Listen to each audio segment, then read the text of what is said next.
Ang kwento ni Tomby. Ang kwentong ito ay hango sa totoong buhay. Mula ito sa isa nating tagapakinig.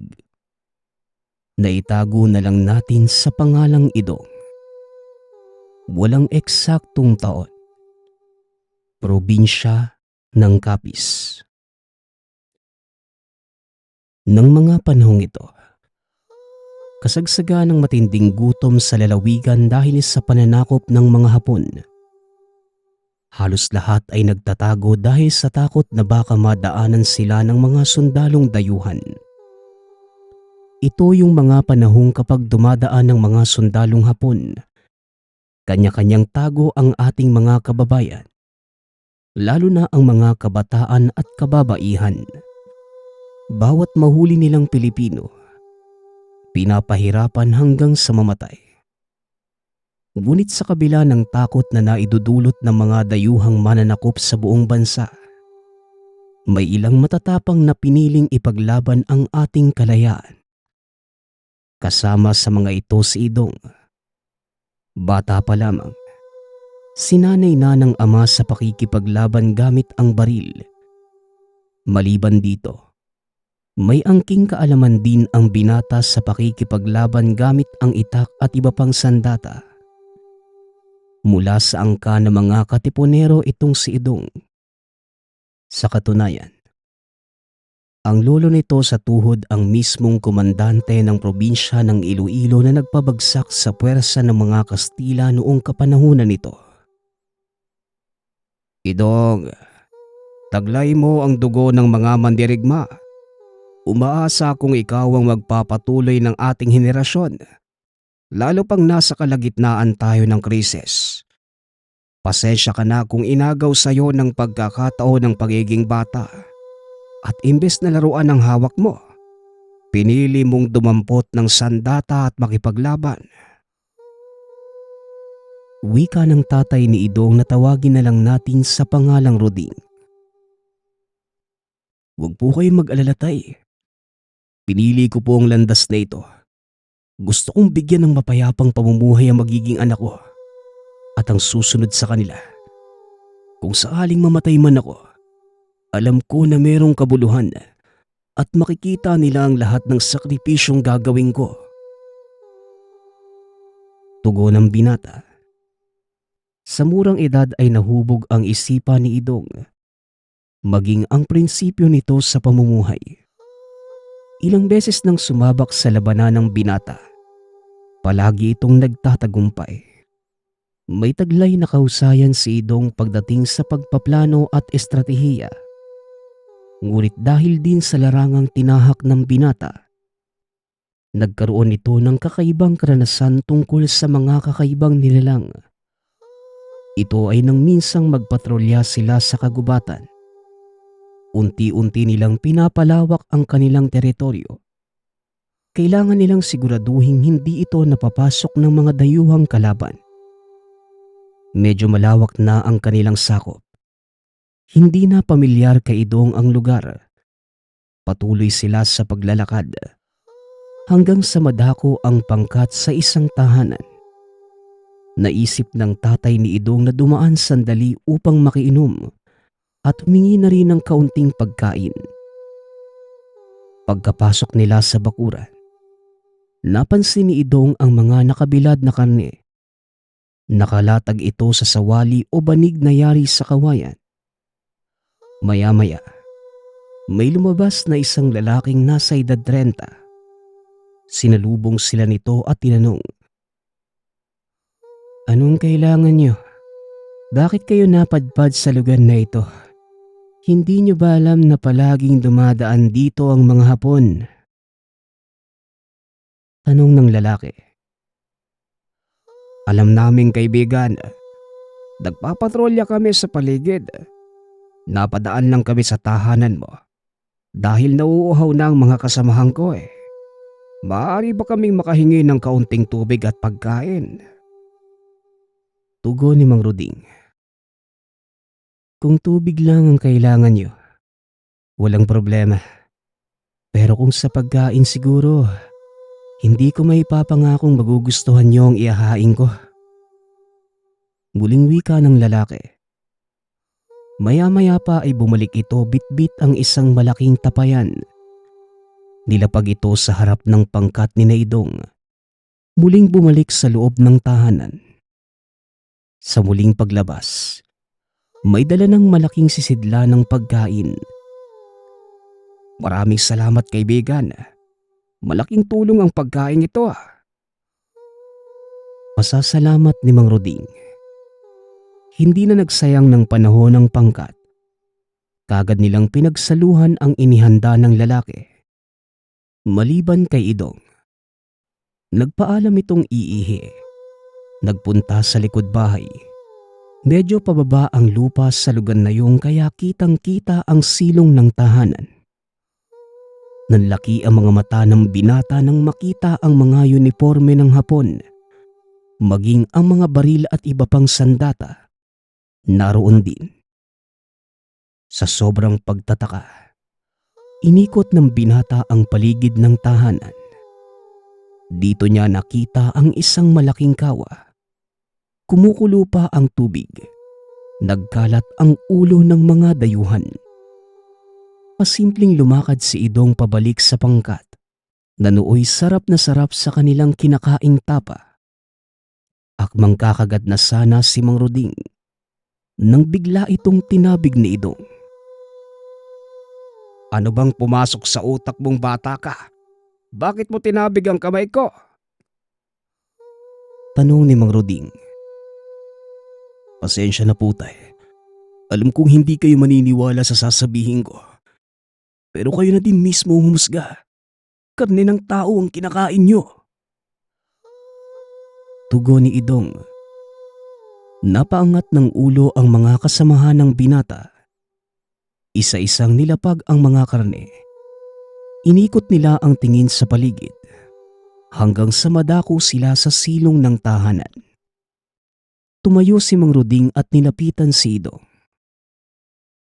Ano bang pinagsasasabi mong bata ka? Anong karne ng tao?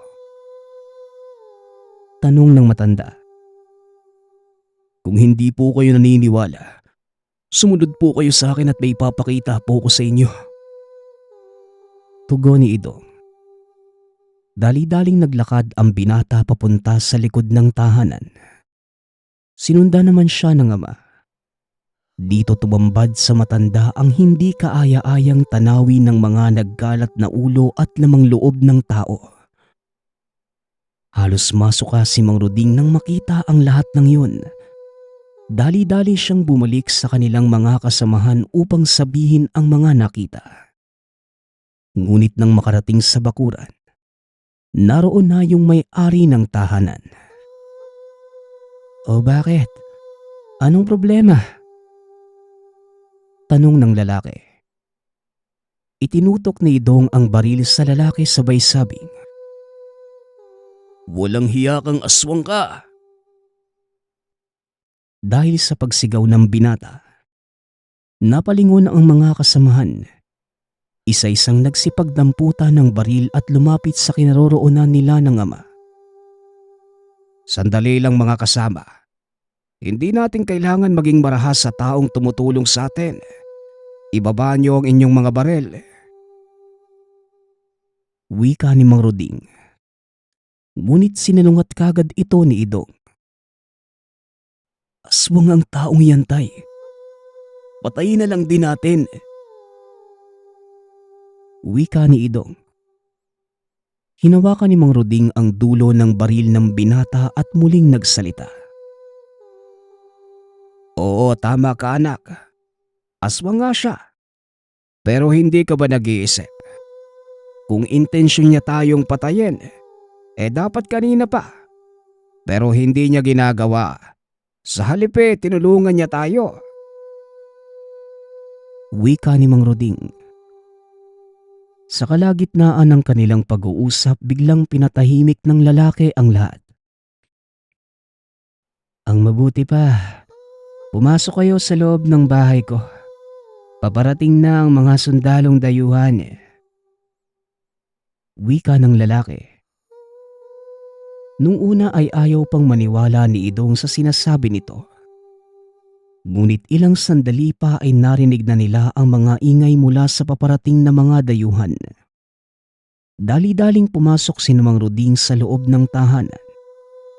Naiwang mag-isa yung lalaking may-ari. Nakatayo lamang ito sa bakuran habang inaantay ang pagdaan ng mga sundalong Hapon. Nakasilip si Naidong sa maliit na siwang ng dingding. Nakita nilang pumasok ang mga sundalo. Nilapitan ang may-ari ng tahanan. Nagtatanong-tanong ang mga ito sa kanya. Habang titingin-tingin naman sa paligid. Hindi sinasadyang naiwan ng isa sa mga kasamahan ni Idong ang baril. At sa kasamaang palad, napansin naman ito ng mga Hapon. Nilapitan ito ng isa sa kanila. Kagad dinampot ang baril. Ipinakita niya ito sa lalaki habang nagsasalita sa kanilang lengguwahe. Ngunit umiiling lamang ang lalaki at sa bawat pag-iling, isang suntok ang natatanggap nito. Lalabas na sana si Idong nang bigla niyang makitang tumingin sa kanilang direksyon. Pinigilan din ni Mang Ruding ang binata at muling pinasilip sa siwang. Pero bago tuluyang makasilip si Idong, nakarinig sila ng malakas na sigaw mula sa labas. Kaya imbes na sumilip, tuluyan ng lumabas ng pinto ang binata. Nakita ang lalaking nakikipagbuno sa mga sundalong Hapon. Dalawa sa mga ito ang napatumba niya. Kitang-kita ng binata ang kakaibang bilis at liksi ng lalaki. Dito niya napagtanto na totoong aswang nga ito. Habang nakikipagbuno, papatakas naman ang isa pa. Dali-daling inasinta ni Idong ang sundalo at pinaputukan. Sabay na bumagsak ang kalaban ng lalaki at yung binaril ni Idong. Matapos masigurong wala ng buhay sa mga sundalo, isa-isang nagsilabasan ang mga kasamahan ng binata. Maraming salamat sa pagtulong. Kung hindi mo binaril ang isang iyon, malamang nakarating na sa kanilang kasamahan ang mga nangyari dito. Wika ng lalaki. Walang anuman. Pero may kailangan ka pa ding ipaliwanag sa amin. Yung mga karning pinakain mo sa amin, laman ba yun ng tao? Tanong ni Idong. Hindi laman ng tao ang pinakain ko sa inyo. May mga alaga akong kambing. Yun ang inihain ko. Ang mga karning nakikita nyo sa paligid ay para sa mga kauri ko. Nagkalat kami sa lugar na ito, kaya wala kayong dapat alalahanin. Maharang namin yung mga sundalong dayuhan mula dito. Tugon ng lalaki. Salamat kaibigan. Ako nga pala si Ruding, ang pinuno ng pangkat na ito. Maaari ko bang malaman ang pangalan mo? Tanong ni Mang Ruding. Ako nga pala si Berto, at hindi mo ako kaibigan. Pero sa panahong to, hindi mo din ako kaaway. Umalis na kayo habang hindi pa nagdidilim. Darating na ang mga kasama ko, at siguradong mapapahamak lang kayo. Tugon ni Berto. Maraming salamat At kung sakaling kakailanganin niyo ang tulong namin, alam niyo naman siguro kung saan kami pupuntahan, hindi ba? Mauna na kami, Berto. Mag-iingat kayo ng mga kasamahan mo. Wika ni Idong. Matapos ng pag-uusap ay kagad din silang umalis sa lugar. Pinabaunan sila ni Berto ng makakain sa biyahe. Ibang klase din yung aswang na yun, Tay. Biruin mo, pinabaunan pa tayo ng karne? Wika ng binata. Yan nga ang sinasabi ko sa iyo, Idong. Hindi mo maaaring husgahan ang isang tao base sa kanyang anyo at pagkakakilanlan. Tugon ng ama. Pagkarating nila sa kampo, Kagad binalita ni Mang Ruding sa mga kasamahan ang nangyari. At kagaya ng inaasahan, hindi naniwala sa kanila ang karamihan. Ngunit pinatunayan ito ng mga kasamahan nila Idong. Ilang araw lang ang lumipas, isang hindi inaasahang bisita ang dumating. Nakatoka si Idong sa pagbabantay ng gabing yun. Habang nag-iikot sa paligid ng kuta, nakarinig siya ng mga kaluskos sa paligid. Huminto ang binata upang tignang mabuti kung ano yun. Maya-maya pa, may lumabas na isang lalaki. Napansin ng binata na hindi maganda ang kondisyon. Habang naglalakad ay iika-ika ito. At nang tumapat ang lalaki sa liwanag ng sulo, napansin ni Idong ang malaking sugat nito sa tagiliran. "Pakiusap, tulungan mo ako. Wala na ang ilan sa mga kasamahan ko." Wika nito.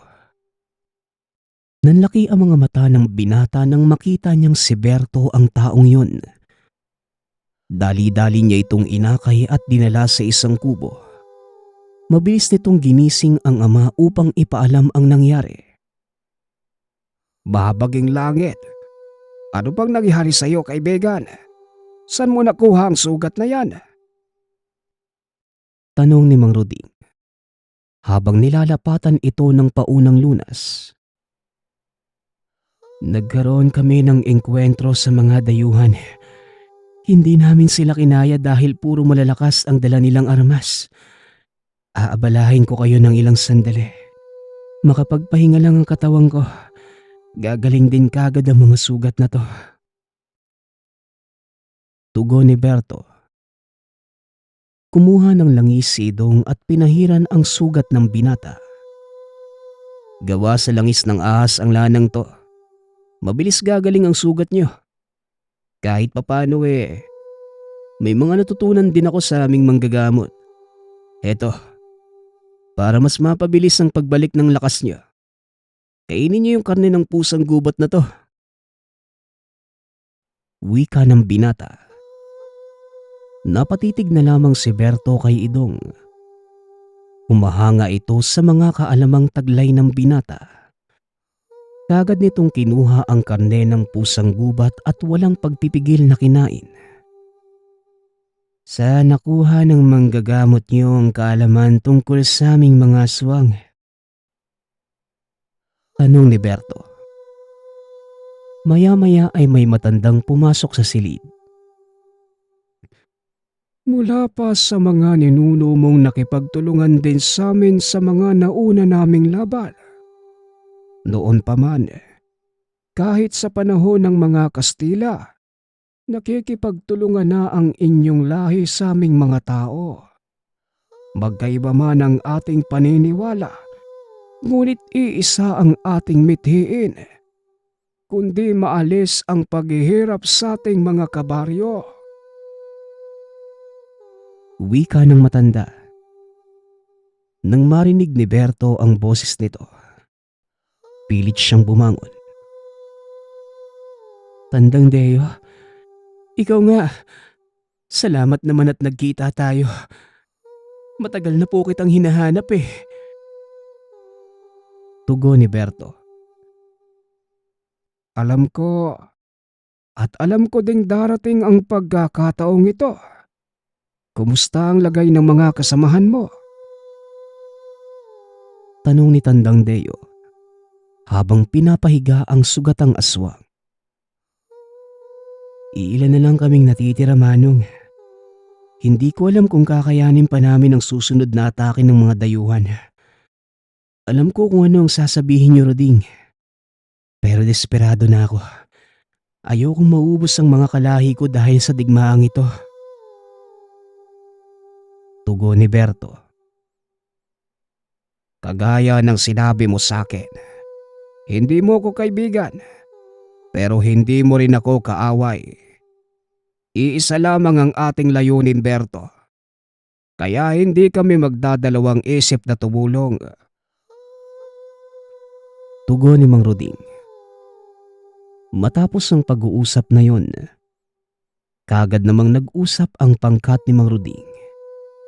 Inutusan din ito si Idong na puntahan ng tahanan ni Berto upang ipaalam sa mga kasamahan ng nangyari. Hindi alintana ng binata ang dilim ng gabi. Bit-bit ang sulat mula kay Berto ay tinahak nito ang daan papunta sa tahanan nito. Pagkarating ng binata, sinalubong siya ng ilang kalalakihan. Alam ni Idong na aswang ang mga ito at hindi magiging maganda ang kanilang unang pagkakakilala. Tumayo ang binata sa gitna ng bakuran.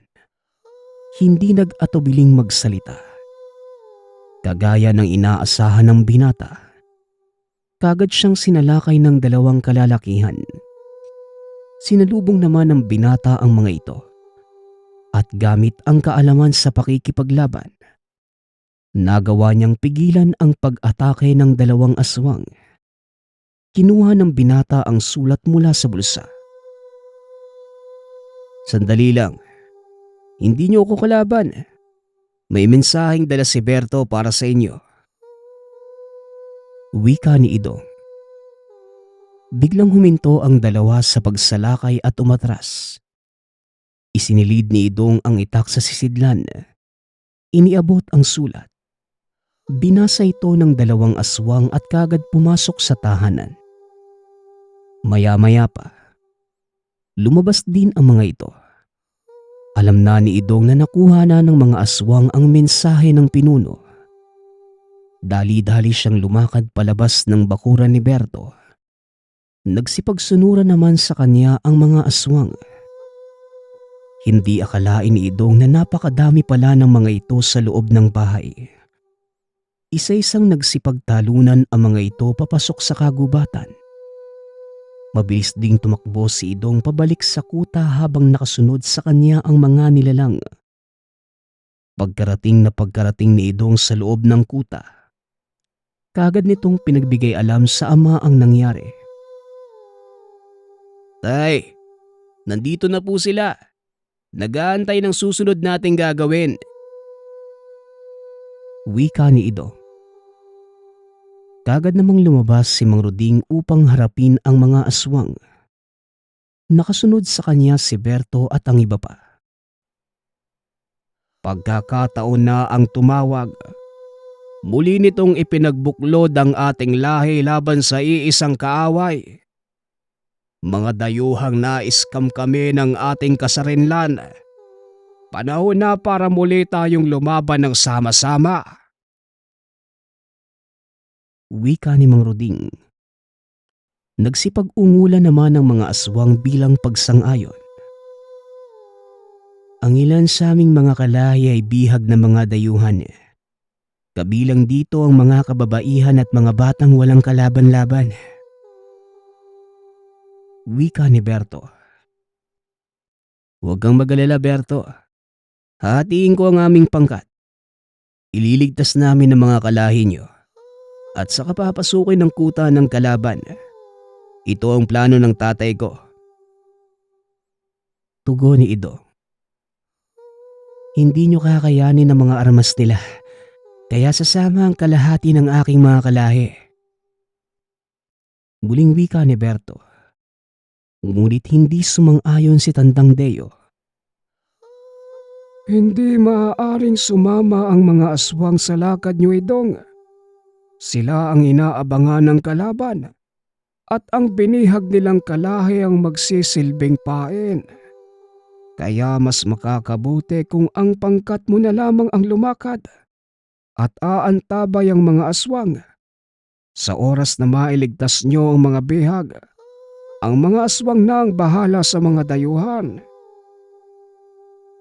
Wika ng matanda.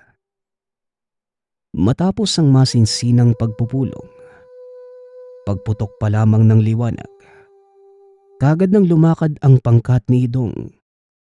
Ito ang unang beses na mamumuno siya sa pagsalakay.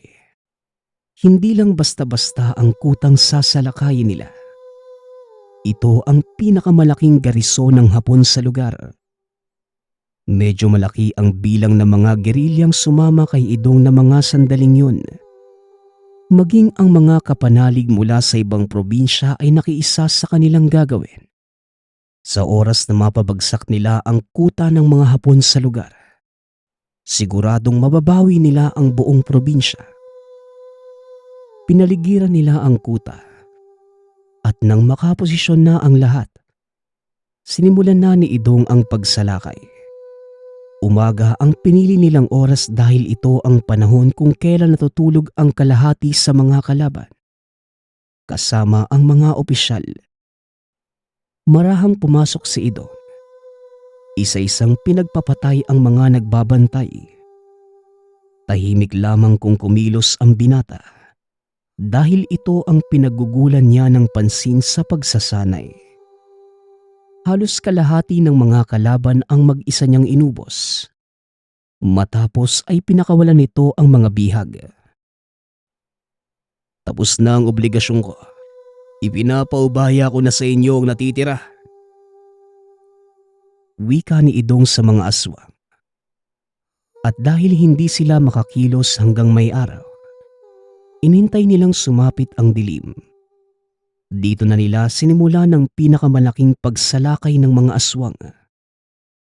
Nagtagumpay ang plano nila Idong. Nagawa nilang pabagsakin ang mga dayuhang mananakop.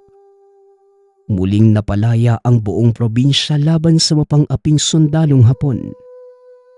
Naging maganda ang kinalabasan ng kanilang plano, lalo na ang pagkakaisa ng dalawang lahi. Hindi lubos akalain ni Idong na posible palang magkaisa ang dalawang magkalabang angkan. Ang isa ay kumakain at ang isa naman ay kinakain. Matapos ang kaganapang yun, tumatak ito sa kasaysayan. Namuhay ng mapayapa ang mga tao sa lugar. Nagpakalayo-layo naman ang mga aswang at muling nagtalaga ng kanilang teritoryo.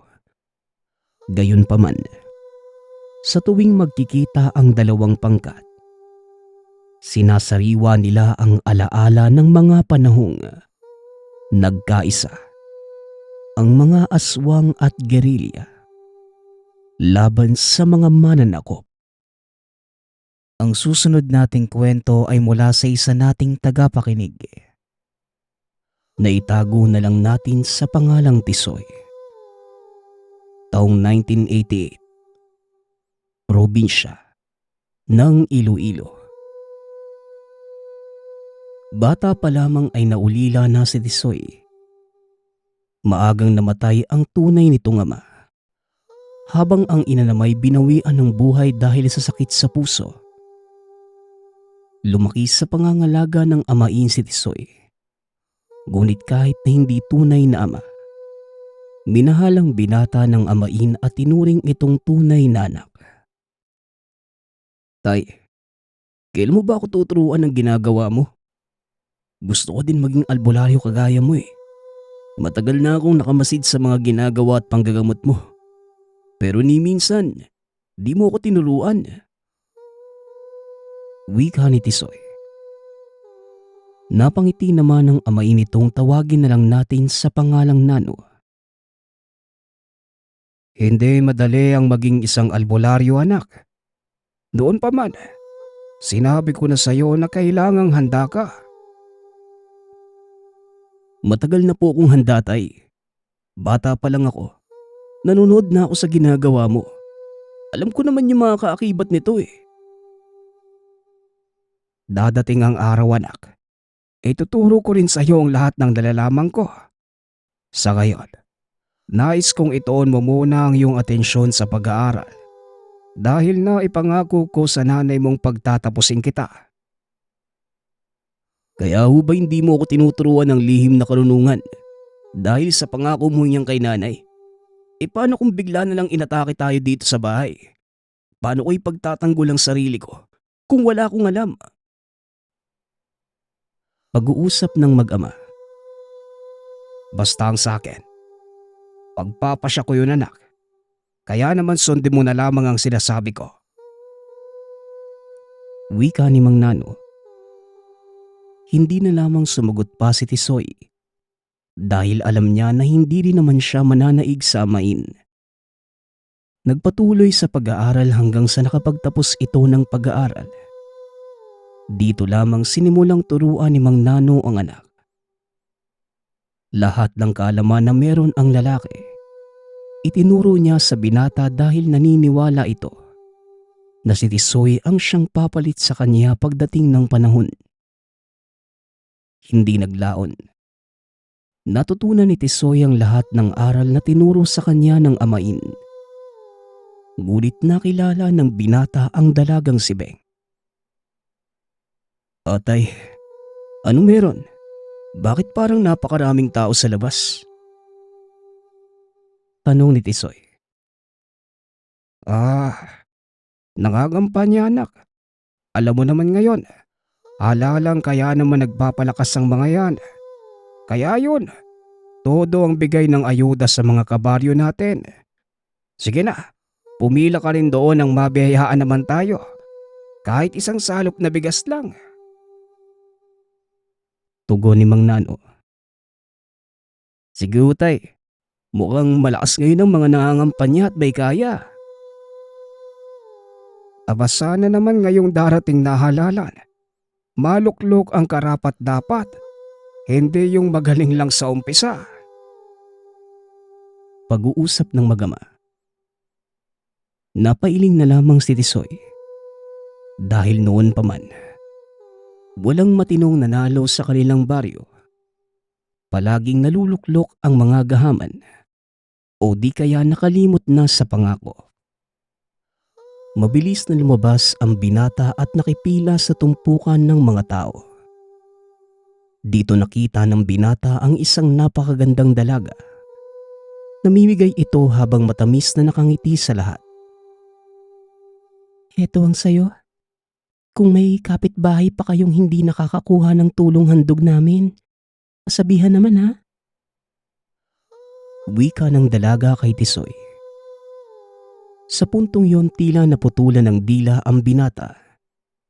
Hindi kagad ito nakapagsalita. Sige ho. Maraming salamat ha. Ano po bang pangalan mo? Tumatakbo ka din ba? Tanong ni Tisoy. Natawa naman ang dalaga sa tanong ng binata. Aba oo naman. Tumatakbo ko pero biro lang. Ama ko yung tumatakbong mayor. Nandito lang ako para tumulong tsaka ako nga pala si Beng. Alam mo, ikaw lang ang nagtanong sa akin ng pangalan ko. Tugon ni Beng. Ganun ba? Ako kasi mahilig magtanong tsaka nga pala. Maraming salamat nga pala sa ayuda, Binibining Beng. Ako nga pala si Tisoy. Tatay ko yung kilalang albularyo sa baryong to. Wika ng binata. Namangha naman ang dalaga sa sinabi nito. Talaga? Sino bang hindi makakakilala kay Mang Nano? O siya, madami na tayong napag-usapan. Sa susunod na lang ha. Marami pa akong gagawin eh. Muling wika ng dalaga. Napangiti naman si Tisoy. Mula ng araw na yon, hindi na nawala pa sa isipan niya ang dalaga. Hanggang sa nanalo nga ang tatay ni Beng sa halalan. Napadalas ang pagpunta ng dalaga sa baryo nila Tisoy dahil sa pangako ng ama nitong tutuunan ang problema sa baryong yon. Napapadalas ata yung pagpunta mo dito sa baryo ah. Himala! Wika ni Tisoy. Grabe sa himala ha. Masama bang pumunta dito? Tsaka maganda naman ang pakay ko ah. Tugon ni Beng. Nakapagtataka lang kasi. Kayo lang ng pamilya mo ang tumupad sa pinangako noong halalan. Kaya pala nagtataka ka. Pero wag kang mag-alala ha. Hindi kami gaya ng iba na simula lang magaling. Marunong tumupad sa pangako ang pamilya ko. Kaya naman wala kayong dapat ipangamba. Binoto nyo man kami o hindi, makakaasa kayo sa amin. Pag-uusap ng dalawa. Buhat ng araw na yon, naging malapit sa isa't isa ang dalawa. Nakita ni Tisoy ang kabutihan at taglay ni Beng. Kaya naman hindi nito napigilan ang sarili na hindi mahulog sa dalaga. Samantala, napansin naman ni Mang Nano ang pagiging malapit ng dalawa. Kaya naman kagad nitong kinausap ang anak. O anak, napapadalas yata ang pagkikita nyo ni Beng. Mukhang napapabayaan mo na ang pagsasanay mo ng lihim na karunungan. Una ni Mang Nano. Pasensya na po tay. Nitong mga nakaraan, naging abala lang ako sa ibang bagay. Tugon ni Tisoy. Naging abala sa ibang bagay? At ano naman yun anak? Umpisa pa lamang sinabihan na kita patungkol sa pag-aaral ng lihim na karunungan. Opo tay, hindi ko naman nalilimutan yung mga bilin mo sa akin eh. Mabuti naman kung ganon. Habang maaga pa, layuan mo na ang anak ni Mayor. Ayokong may mapahamak muli. Pag-uusap ng dalawa. Naunawaan naman ni Tisoy ang sinasabi ng amain. Kaya naman nagpa siya ang binatang layuan si Beng. Itinuon ng binata ang atensyon sa pag-aaral ng lihim na karunungan. Naging kilala ito sa kanilang baryo bilang magaling na albularyo. Isang araw, nagpunta si Beng sa tahanan ng mag-ama.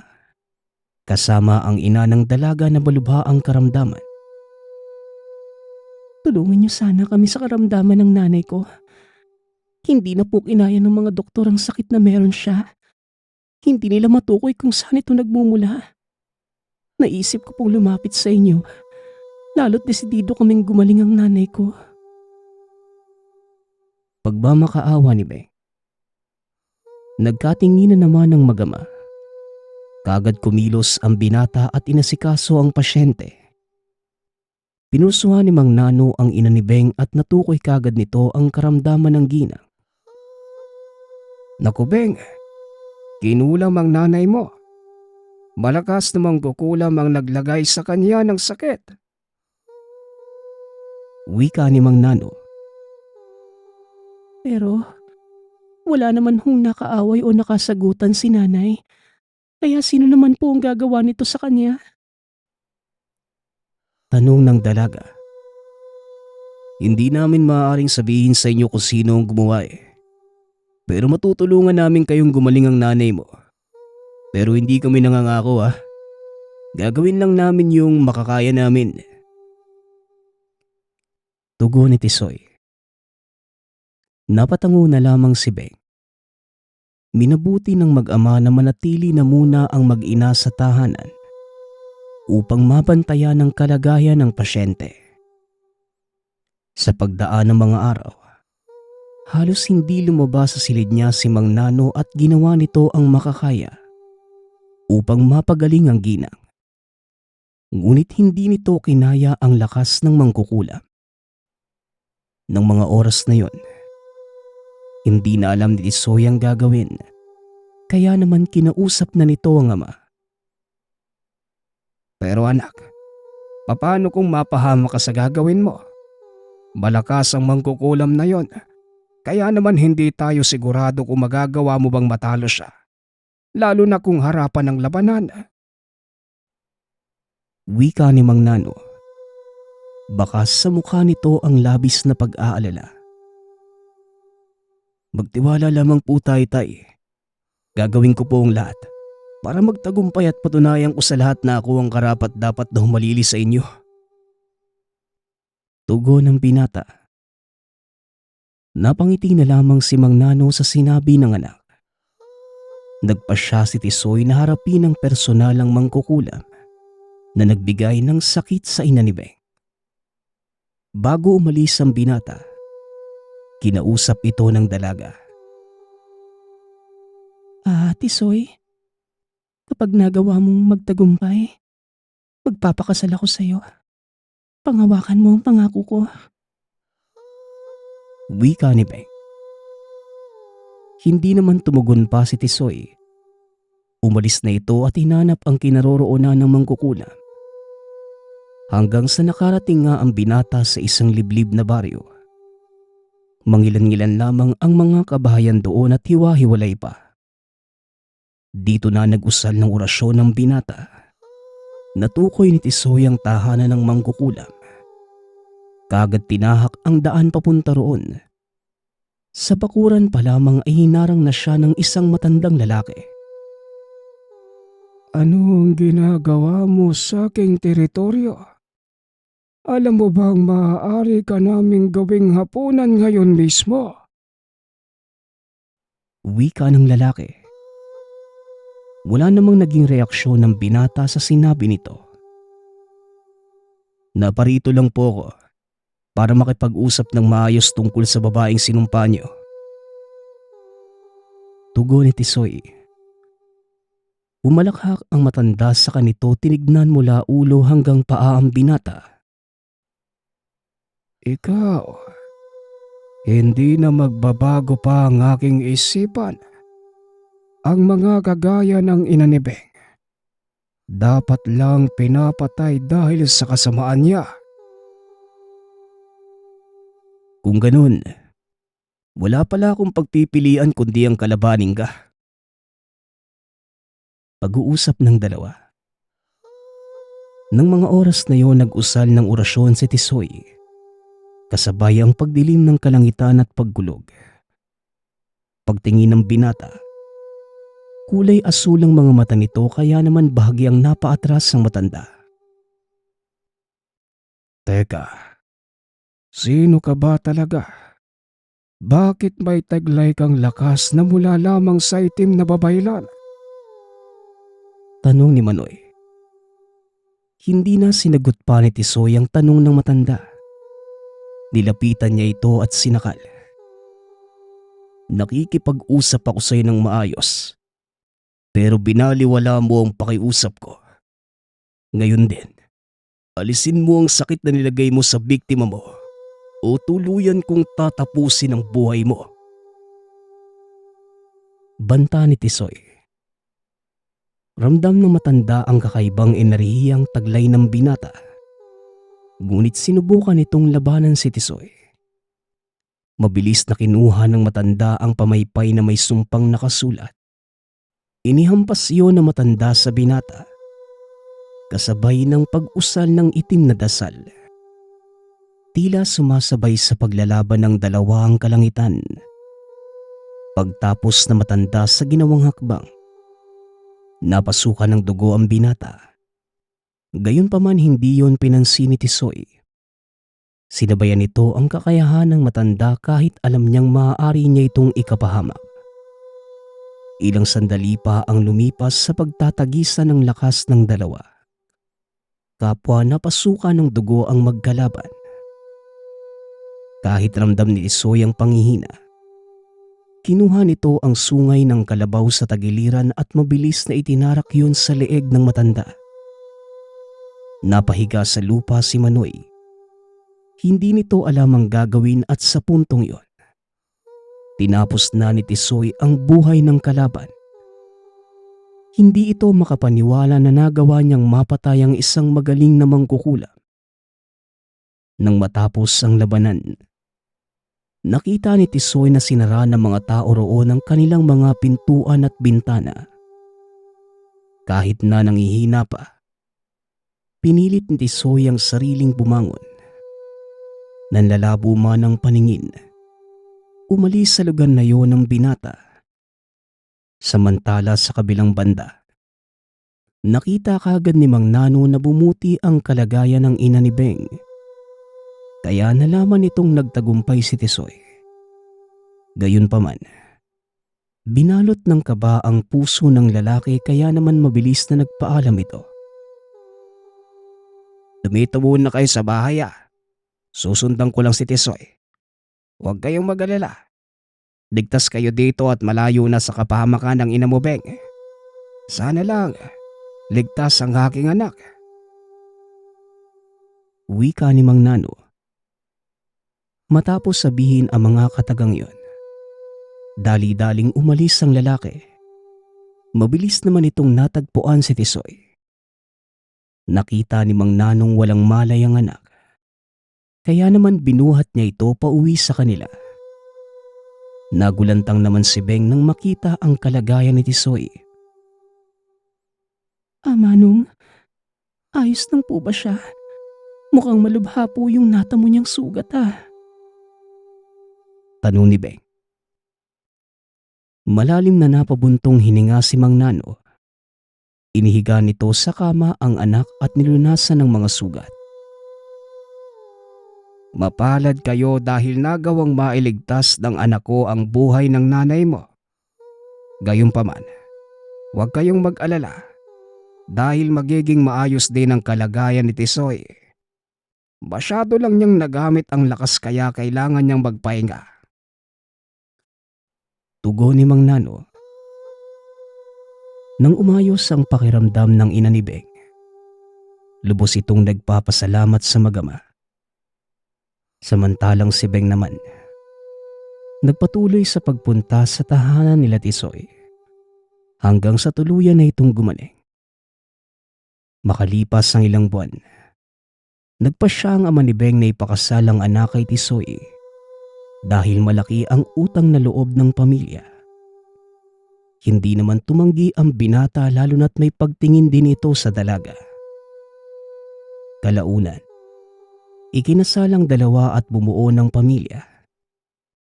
Naging mabilis ang pangyayari gayunpaman. Hindi humadlang si Mang Nano lalo na't kasiyahan yun ng anak. Ngunit ipinapaalala nito ang dapat paghandaan ni Tisoy. Hanggang sa nagdalang tao na si Beng. Dito na nagpasya ang binata na talikuran ang pagiging albularyo. Alang-alang sa kagustuhan ng asawa na tahimik na buhay. Nirespeto naman ni Mang Nano ang pasya ng anak at sinuportahan ito. Sa pagdaan ng mga araw, naging maayos ang pamilya ni Tisoy ngunit bigla na lang nagbago ang lahat. Nakakainis talaga si Papa.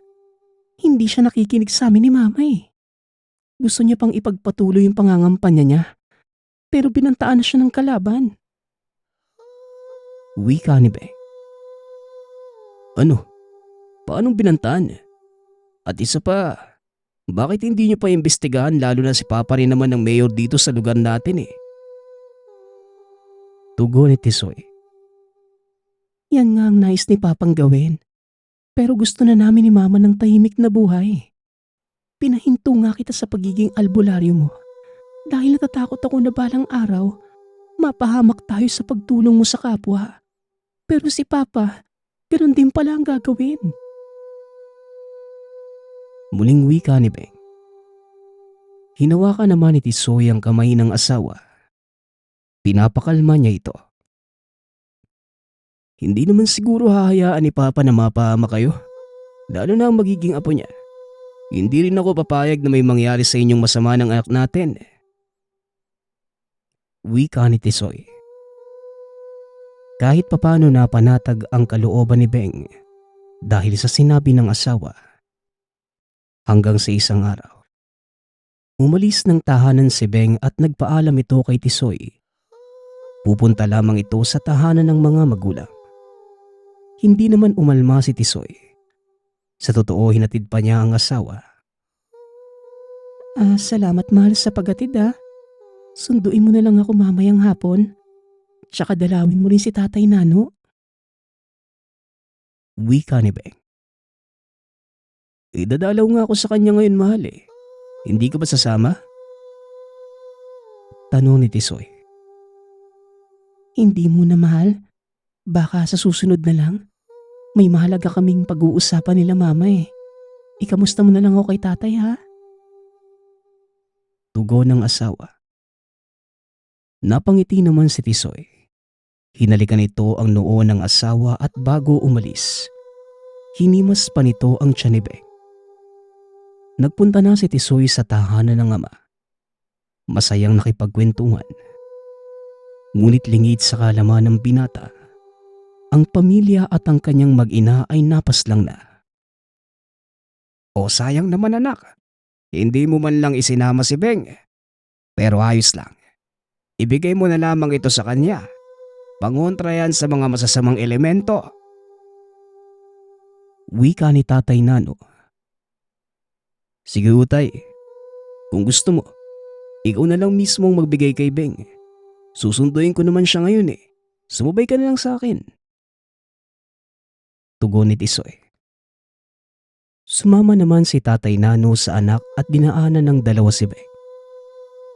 Laking pagtataka ni Tisoy nang mapansin na napakaraming tao sa labas ng bahay ng tahanan ng mga magulang ng asawa. Teka, ano bang meron? Bakit parang nagkakagulo ang mga tao doon? Tanong ni Tatay Nano. Sa puntong yon, nakaramdam ng kaba sa dibdib si Tisoy. Nagmamadali itong nakipagsiksikan sa mga tao hanggang sa nakarating ito sa loob. Dito na nakita ng binata ang magpapamilya na wala ng buhay.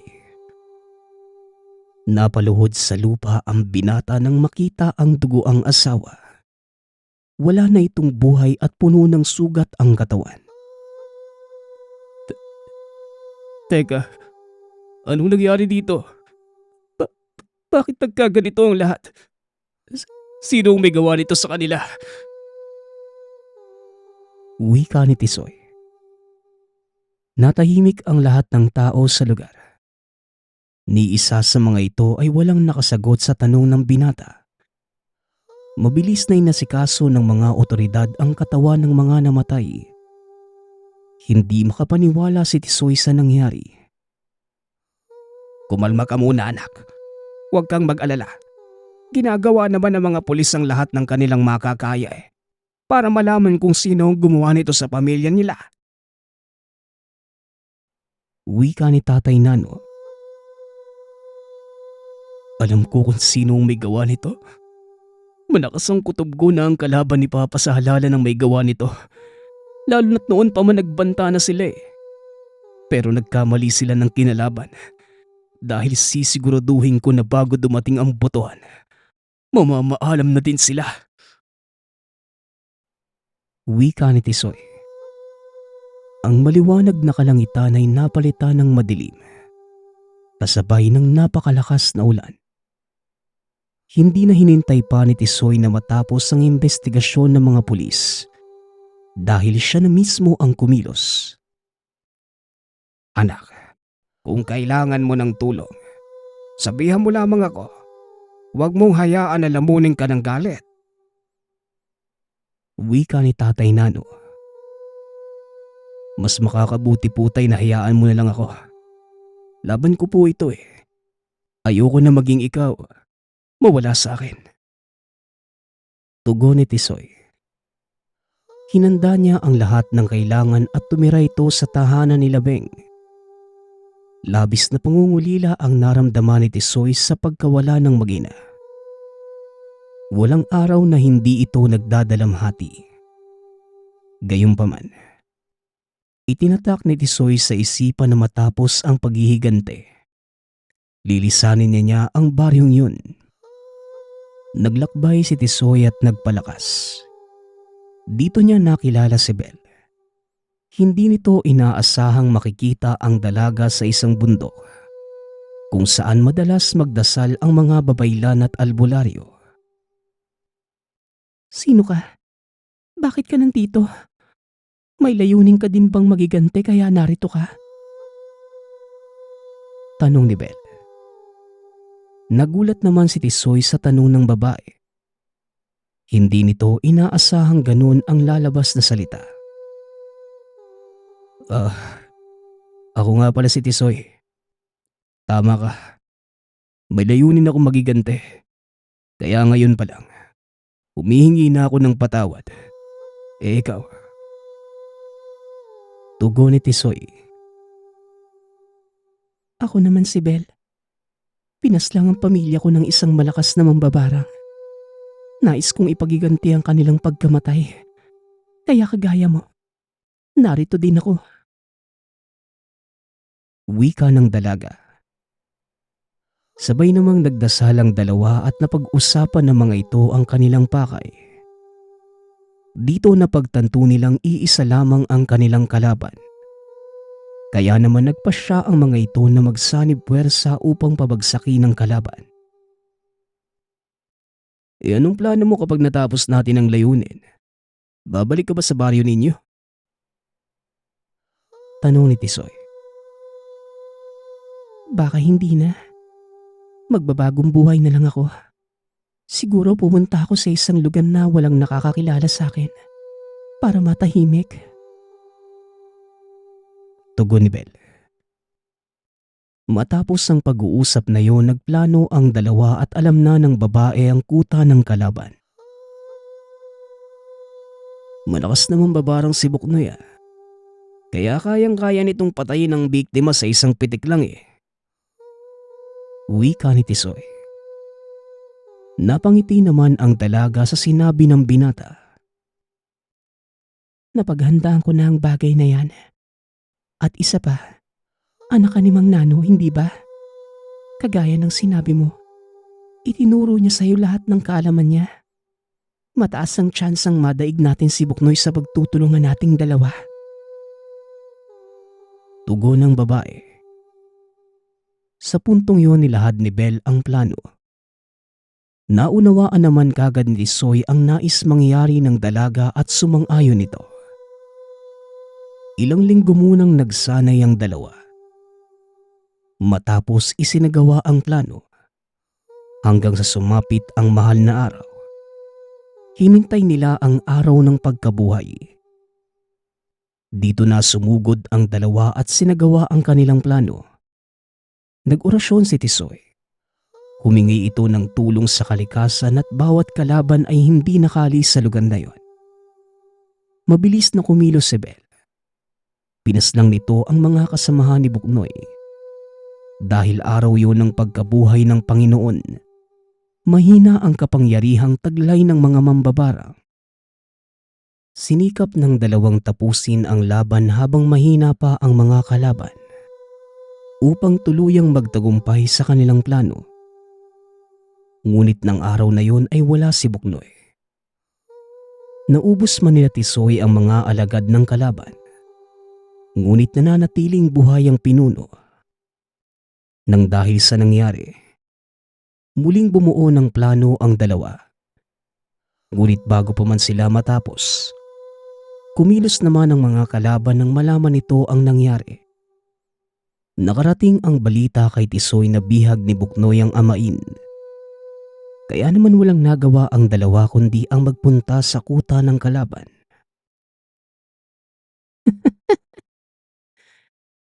Akala nyo kayo lang ang may kakayahan sa atin.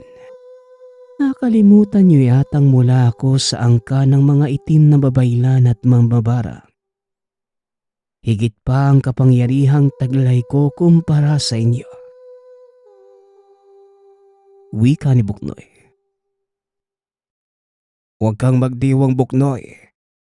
Hindi mo alam ang kakayahan na meron ng anak ko. Natalo niya ang pinuno ng mga mangkukulam. Kaya mataas ang tsansang matalo ka niya dahil isa ka lang inutil. Sigaw ni Tatay Nano. Sa galit ng kalaban, mas pinahirapan nito si Nano. Kinuha ni Buknoy ang mga alagang insekto at pinakawalan. Lamunin niyo ang lamang loob ng dalawang lapastangan na yan. Nang sa ganon, matapos kagad ang walang kwentang labanan na ito. Wika ni Buknoy. Kagad namang sumunod ang mga alaga nitong insekto. Ngunit mabilis na kumilos si Bel. Pinalabas nito ang inaalagaang alakda na merong 5 laso na sariling dugo niya mismo ang ginawang pagkain. Nanlaki ang mga mata ni Buknoy nang sugurin ng alakda ng pinuno ng mga insekto at kagad namatay. Mukhang humina na ang iyong kakayahan. Alakdan ko lamang pala ang tatalo sa iyong mga alaga. Wika ni Bel. Ngumisi si Buknoy at nag-usal ito ng orasyon. Dito lumabas ang napakalaking sawa at muntikan pa nitong malunok ng buhay si Bel. Naalala ni Tisoy ang tinuro sa kanya ng amain noong bata pa lamang. Kagad itong nag-orasyon. Kahit na nangihina sa tindi ng kapangyarihan ni Buknoy, hindi pa rin sumuko ang binata hanggang sa napasunod nito ang sawa. Hindi naman makapaniwala ang kalaban sa ginawa ng binata. Ngunit hindi nagpatinag ang mangbabarang. Lahat ng alaga nitong makamandag na insekto, ginamit niya upang pabagsakin si Tisoy. Ngunit hindi na yon tumalab sa binata. "Huwag ka nang manlaban pa, Buknoy. Katapusan mo na." Wika ni Tisoy. Matapos sabihin yun ng binata, nilunok ng sawa si Buknoy. Lahat ay nagulantang sa pinamalas na kagalingan ni Tisoy, maging ang amain. Nang matapos ang laban, saka lamang pinaliwanag ni Tisoy na nakamit niya ang 5 elemento noong papunta siya sa gubat upang magdasal. Hindi makapaniwala si Bel sa lakas ng lalaki. Gayunpaman lubos itong nagpapasalamat dahil sa wakas, nabigyan ng hustisya ang buhay ng pamilya. Kagaya ng plano, umalis sa lugar na yon si Tisoy kasama ang amain. Lumipat ang mga ito ng bagong tirahan, kung saan walang nakakakilala sa kanila. Nagpapasalamat nga pala ako sa nagpadala ng ating kwento. Nawa ay nagustuhan niyo ang inyong napakinggan. Nagpapasalamat din ako sa lahat ng sumusuporta sa ating channel. Nawa ay patuloy niyong suportahan at pakinggan ang ating mga kwento. Hanggang sa muling pakikinig. Paalam.